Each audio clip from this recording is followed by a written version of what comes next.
आज हम लोग बात करेंगे एक आईपीओ के, मेन बोर्ड आईपीओ के, पीस डिजिटॉक। पीस डिजिटॉक जिसका जीएमपी अगर 18 रुपये का चल रहा है, जो कि 8% का जीएमपी आता हुआ दिख रहा है। अगर फायर रेटिंग की बात करें तो फायर रेटिंग के हिसाब से 2 की रेटिंग इसकी आ रही है। सब्सक्राइब जितने हुए हैं 0.58x सब्सक्राइब हुए, यानी आधा से ज़्यादा सब्सक्राइब हुआ है लास्ट 2 दिनों में। आज ये इसकी इनकी क्लोजिंग है। अगर जीएमपी के हाई लो देखें तो 12 से 35 रुपये का जीएमपी हाई लो जा रहा है, और जो अभी 12 से यानी ऊपर 6 रुपये ऊपर जीएमपी देखने को मिला, यानी 35 रुपये का हाई भी जीएमपी गया है इसका।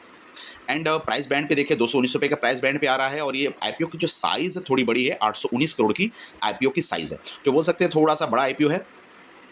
एंड लॉट साइड 68 का आ रहा है, 26 को ओपन है, 30 को क्लोज है। 1 अक्टूबर को इनको आपको लिस्टिंग आपको 6 अक्टूबर को देखने को मिल सकती है। सब्सक्रिप्शन डेटा को देखो तो एक दिन में 0.17x सब्सक्राइब हुआ है, दूसरे दिनों में 0.58x सब्सक्राइब, यानी 2 दिनों में भी कंप्लीटली या फुल्ली सब्सक्राइब नहीं हुई है।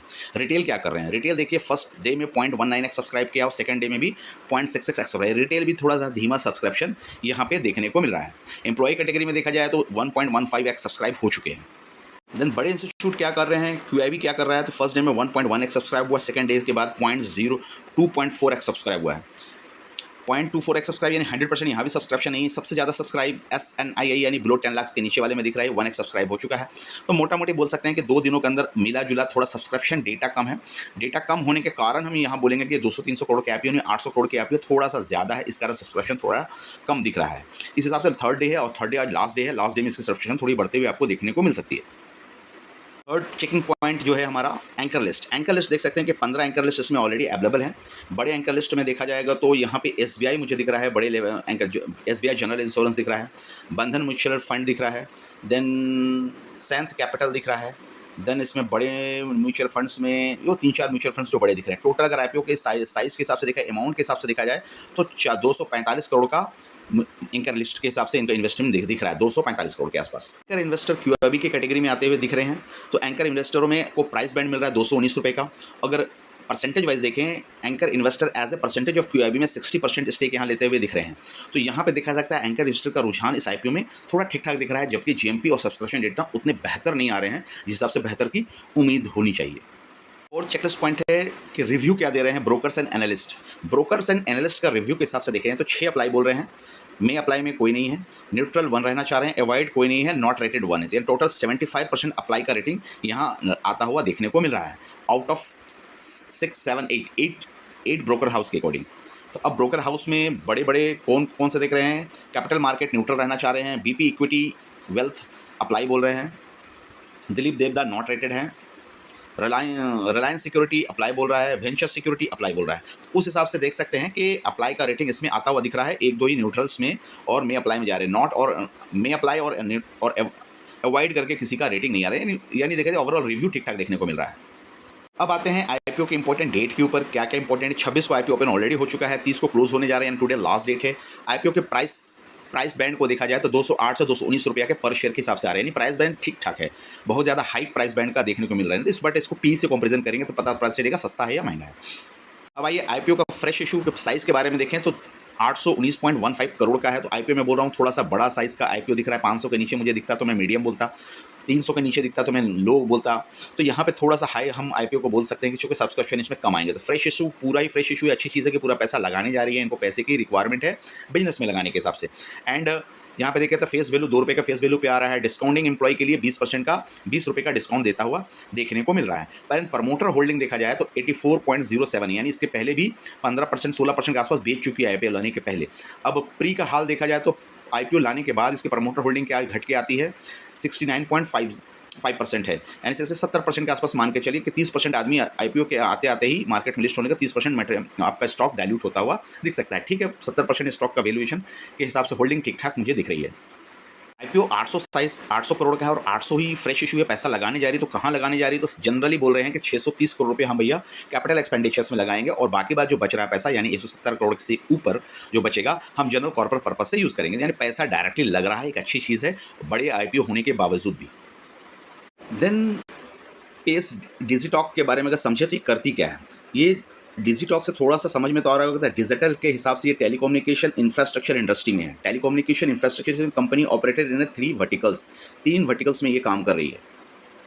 पहला वर्टिकल्स में देखिए टेलीकॉम में काम करी, manufacturing and passive telecom equipments and provided the tower maintenance services and and expected turnkey projects like tower erections, OFC networks and development, यानी टावर से रिलेटेड, टेलीकॉम से रिलेटेड काम कर रही है, बट ये सेक्टर मुझे थोड़ा सा प्रेशर वाला लगता है। काम एनर्जी सेक्टर में कर रही है, किस तरह से एनर्जी में इन्वॉल्व है, तो टेलीकॉम से इन्वॉल्व है एनर्जी पे, सोलर प्रोजेक्ट्स प्रोवाइड कर रही है and simultanisation, rural electrification and lithium ion battery system of the energy storage, यानी टेलीकॉम्युनिकेशन के साथ साथ आपका सोलर प्रोवाइड कर रही है, बैटरी सिस्टम प्रोवाइड कर रही है, ये आप देख सकते हैं सेकेंड पॉइंट्स। वर्टिकल में आईसीटी यानी offer surveillance system, offer surveillance system में स्मार्ट क्लासरूम हो सकता है, स्मार्ट क्योस्क फॉर एग्रीकल्चर हो सकता है, यानी उसमें जो भी फैसिलिटी एंड सिक्योरिटी प्रोवाइड करना है आईटीसी सर्विसेज में ये प्रोवाइड करें। 3 वर्टिकल्स में मोटा मोटी ये काम कर रही है, जिसमें मुझे तो पावर सेक्टर वाला पोजीशन और स्मार्ट वर्टिकल थोड़ा अच्छे दिखते हैं एज पर टेलीकम्युनिकेशन।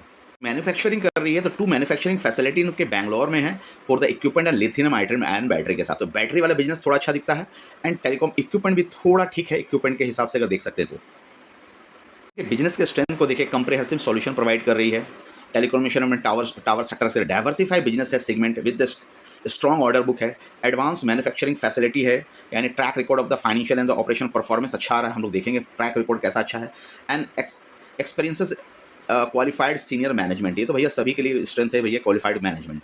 ओके, अब आते हैं इनके फाइनेंशियल पे। फाइनेंशियल डेटा क्या बोल रहा है, फाइनेंशियल बोल रहा है कि रेवेन्यू नॉट चेंजेस, यानी रेवेन्यू फ्लैट है एंड पैट को क्या कर रहा है 21% से राइज कर रहा है, तो फाइनेंशियल ईयर 24-25 के डेटा को कंपेरिजन कर, यानी रेवेन्यू फ्लैट है, रेवेन्यू में ग्रोथ नहीं दिख रही है, पैट आपका 21% से बढ़ रहा है साल दर साल। रेवेन्यू का डेटा एसेट देखते हैं 23-24-25 मार्च का 840 करोड़, करीब 2200 crore and 2600 crore asset rise होता हुआ दिख रहा है, और कंप्रिहेंसिव 2023 से अच्छा राइज हुआ है जबकि एसेट।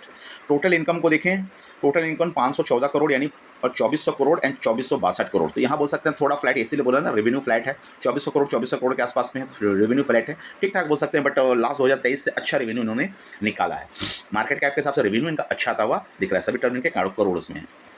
देन थर्ड पॉइंट है PAT, profit after tax 16 crore 229 crore 278 crore 279 crore, तो यहाँ भी इनका बढ़ता हुआ दिखता है, पैट भी अच्छा दिख रहा है। ईबिटा को देखें 39 करोड़ 423 करोड़ 505 करोड़, यहाँ भी बढ़ता हुआ दिख रहा है, बट 24 से 25 में डेटा में बहुत ज़्यादा ग्रोथ नहीं दिख रहा है, बट 23 से कंपेरिजन करें सडन ग्रोथ से दिख रहा है।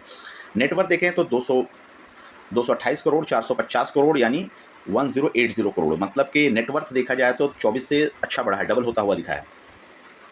Reserve and surplus 313 crore 534 crore 1134 crore, यहाँ भी रिजर्व एंड सरप्लस भी बढ़ते हुए दिखे हैं, तो उसके हिसाब से बोरिंग देखेंगे तो अच्छी चीज़ है कि बोरिंग कंट्रोल में है, 192 करोड़ 493 करोड़ और 160 करोड़, यानी आईपीओ लाने के पहले बोरिंग इन्होंने बहुत सुधारा है, 160 करोड़ के आसपास किया है, रिजर्व सरप्लस 1100 के आसपास है, तो एक अच्छी चीज़ है कि डेट फ्री ऑलमोस्ट हम बोल सकते हैं इसको। फाइनेंशियल के बाद देखते हैं कि इनका मार्केट कैपिटलाइजेशन देखिए 4427 करोड़ का आ रहा है, और रेवेन्यू हम देख रहे थे करीब 2200 के आसपास जनरेट करे, तो मार्केट कैप टू रेवेन्यू देखा जाए तो अच्छा निकल करके आ रहा है, मतलब 1:2 का रेशियो हम बोल सकते हैं, तो उस हिसाब से आप देख सकते हैं सेल्स इसके अच्छे हैं, भले सेल्स 2024 और 25 में कम ग्रो किए हों, बट जिस हिसाब से मार्केट कैपिटलाइजेशन का बन रहा है उस हिसाब से सेल्स अच्छे निकल के आ रहे हैं। चलिए वन बाय वन देखते हैं इनके रेशियो कैसे, फाइनेंशियल तो अच्छे हैं, रेशियो कैसे निकाल रही है, तो रेशियो का जहाँ तक बात है ROE देखिए 23 का निकाल रही है, ROC 34 का निकाले, डेट के साथ अच्छा काम यहाँ परफॉर्मेंस नहीं आ रहा है, अगेन नोटेबल चीज़ है जो कि डेट उतने कम है, कम होने के बाद भी डेट टू इक्विटी 0.13 का आ रहा है बोल रहा हूँ। तो यहाँ पे रिटर्न ऑन नेटवर्थ, यहाँ पे क्वेश्चन हो सकता है जांच का विषय कि आप ROE 23 का निकाल रहे हैं, ROC 37 का निकाल रहे हैं, यानी डेट प्लस इक्विटी को लेके, पूरे एसेट को लेके, वर्किंग कैपिटल को लेकर के काम थोड़ा कम कर पा रहे हैं। डेट फिर भी देखिए कंट्रोल में, डेट एक अच्छी चीज़ है, कंट्रोल में है, जबकि टेलीकॉम कम्युनिकेशन बिजनेस से ज़्यादा डेट ज़्यादा होते हैं। रिटर्न ऑन नेटवर्थ देखिए 22 का आ रहा है, तो चलिए ROE को सर्टिफाई करते वेरीफाई करते हुए दिख रही है। मार्जिन 11, इसके मार्जिन 11% के हैं, इबिटा मार्जिन देखिए 20% के, मार्जिन अच्छे निकाले, जबकि टेलीकम्युनिकेशन में मार्जिन थोड़े से कंप्रेस रहते हैं, उस हिसाब से प्राइस टू बुक 3 का निकल के आ रहा है, तो बुक वैल्यू भी ठीक ठाक है, मार्जिन भी ठीक ठाक है, उस हिसाब से बोल सकते हैं। सिर्फ मुझे दिखता है ROC ROE वो भी ठीक है, बट ROC थोड़ा कम है एज कंपेरिजन तो ROE, तो वहाँ पे थोड़ा सा कंसर्न बोल सकते हैं हम। देन आते हैं हम लोग वैल्यूएशन पे, फंडामेंटल ठीक ठाक बोल सकते हैं, फंडामेंटल पास है। वैल्यूएशन के हिसाब से देखें तो EPS क्या निकाल रही है, EPS 15 का है, पोस्ट IPO के बाद ये 13 के आसपास EPS हो जाएगी। देन P बनता है हमारा 14 का, और पोस्ट के बाद P बन जाएगा हमारा 16 का, तो 16 का P यानी 17 का P आपके हो गए हैं। 17 के P के हिसाब से एक सिंगल शॉट में देखें तो 20 से कम है, तो P तो लो है, बहुत ज़्यादा P नहीं है। अब इसको कंपैरिजन करेंगे इंडस्ट्री के अकॉर्डिंग पेयर से अब कंपैरिजन करें, लास्ट चेकलिस्ट हमारा पेयर कंपैरिजन है। वैल्यूएशन तो ठीक ठाक है, पेयर कंपैरिजन से एग्जैक्टली पता चलेगा। पेस डिजिटॉक HFCL, एक्सीकॉम टेलीकॉम सर्विसेज और बंडाडा इंजीनियरिंग, बॉन्डाडा इंजीनियरिंग, 4 है। 4 के हिसाब से अगर हम टॉप 2 पे HFCL कोई पकड़े तो यहाँ पे अगर देखेंगे EPS हमारा 11-16 का EPS निकाल रही है और बाकी सबों का देखिए EPS नेगेटिव है, 10 का EPS है एंड HFCL का 1 का EPS है। तो EPS तो अच्छी निकाल रही है एज कंपेरिजन टू दिस। हमने बोला इंडस्ट्री थोड़ा सा प्रेशर वाली इंडस्ट्री, इसलिए यहाँ पे EPS भी निकलना मुश्किल होगा कंपेरिजन में। देन अब सीधा हम आते हैं P का पोजीशन देखें, ये हमने बोला था कि 19 का P निकाल रही है, ठीक है। आपका HFCL का P देखिए 60 का आ रहा है, सस्ता है इनसे।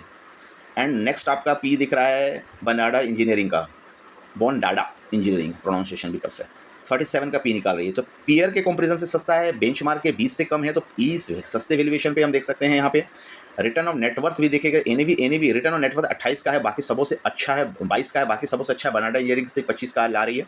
एंड नेक्स्ट एनएवी देखे तो 71 का है, 28, 64 एंड 41, यानी एनएवी में भी अच्छी है। तो ओवरऑल रेशियो पीयर कंपैरिजन में ये वैल्यूएशन को कंपैरिजन कर रहे थे, एक लाइन पे बोले थे चीज़ें सस्ती आ रही हैं, आपको अच्छे वैल्यूएशन मिल सकते हैं, प्राइस हाइक हो सकता है, बट जीएमपी कम आ रही है ओवरऑल देखा जाए तो उस हिसाब से। तो फंडामेंटल ठीक ठाक है। बिजनेस थोड़ा सा कंसर्न है टेलीकम्युनिकेशन में, टेलीकम्युनिकेशन होने के बावजूद भी सिर्फ ऑनली टेलीकम्युनिकेशन नहीं है, सोलर पे भी है, इन पे तो सर्वेलेंस पे भी है। तो उस हिसाब से देखें तो कॉम्बिनेशन ऑफ द 3 कम्बो है, तो अच्छे पोजीशन यहाँ पे दिख रहे हैं आईपीओ के।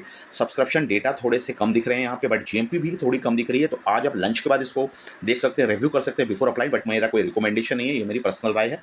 तो आप अपने फंड एडवाइजर से सलाह करें क्या कर सकते हैं बेटर। बट मुझे लग रहा है कि इसमें लिस्टिंग गेन और सस्टेनेबिलिटी है, पी वैल्यूएशन कम है तो सस्टेनेबिलिटी आफ्टर लिस्टिंग गेन भी थोड़ा सा ऊपर जाता हुआ स्टॉक दिख सकता है, कुशन साइज है इस हिसाब से बोल सकते हैं। चलिए फ्रेंड्स, मिलते हैं अगले वीडियो में, तब तक के लिए बाय बाय। सभी चेकलिस्ट को हमने डिटेल स्टडी किया है और थोड़ा सा वीडियो लंबा हो तो पेशेंस के साथ देखें। चैनल को लाइक करें, सब्सक्राइब करें, कमेंट्स करें। Thank you friends.